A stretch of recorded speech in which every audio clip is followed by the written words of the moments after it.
આજે આપણે જવાનું છે બોટાદ અને સવારમાં આપણે આવી ગયા છીએ હોસ્પિટલના પાર્કિંગમાં।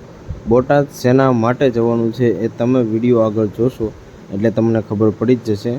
આપણે આવ્યા હતા પાર્કિંગમાં તો ફોર્ચ્યુનર આપણી રાહ જોઈને જ ઊભી હતી અને આ છે આપણા હિરેનભાઈ પણ આપણી સાથે આવવાના છે બોટાદ અને સર પણ આવવાના છે।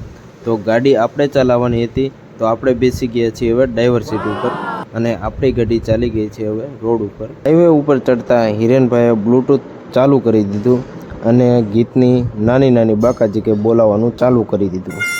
તો આગળ જતા ગાડી કે મને લાગી છે ભૂખ, તો ગાડીને આપણે જમાડવા માટે અહીંયા થોડીક વાર માટે ઊભી રાખી દીધી। ગાડીને જમાડીને આપણે તરત નીકળી ગયા અને પહોંચી ગયા બોટાદ। આવું છે કંઈક બોટાદમાં આગળ જઈએ છીએ તો બહુ જ તડકો લાગે છે અત્યારમાં અને આગળ જઈએ છીએ તો આ સર્કલ આવે છે, સર્કલે થોડુંક ટ્રાફિક થઈ જાય છે।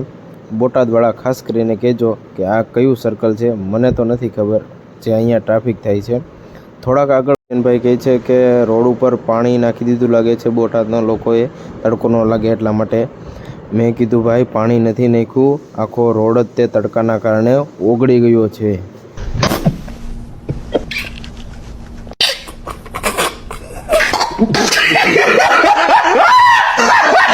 આપણે આવવાનું હતું અહીંયા મેઘાણી સાહેબના હોસ્પિટલે। સાહેબને અહીંયા પેશન્ટ જોવાના હતા અને આપણે સાહેબની હેલ્પ કરાવવાની હતી।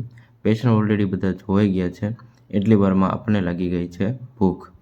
તો આપણે આવી ગયા છે હવે બોટાદના હેડમાં। અહીંયા જમવાનું નથી પણ અહીંયા ખાલી ગાડી પાર્ક આવું છે કંઈક બોટાદનું હેડ। કોણ અહીંયા બોટાદના હેડમાં આવે છે એ પણ કમેન્ટ કરી દેજો। થોડાક આગળ હાલીએ છીએ એટલે ચામુંડા રેસ્ટોરન્ટ આપણને જોવા મળે છે। અહીંયા ચામુંડા રેસ્ટોરન્ટમાં આપણે જમવાનું છે। અહીંયા ગુજરાતી અને પંજાબી તમને જમવાનું મળી રહેશે। ગુજરાતી જમવું હોય તો નીચે છે અને પંજાબી જમવું હોય તો ઉપર। જમવાની તમને વાત કરું તો અહીંયા જમવાનું એક નંબર છે। અમે તો જમવામાં ભૂકા કાઢી નાખ્યા છે અને હવે અહીંયાથી પાછું રિટર્ન નીકળવાનું છે ભાવનગર તરફ। જો તમને અમારો વિડીયો સારો લાગ્યો હોય તો લાઈક, શેર અને સબસ્ક્રાઈબ કરવાનું ભૂલતા નહીં।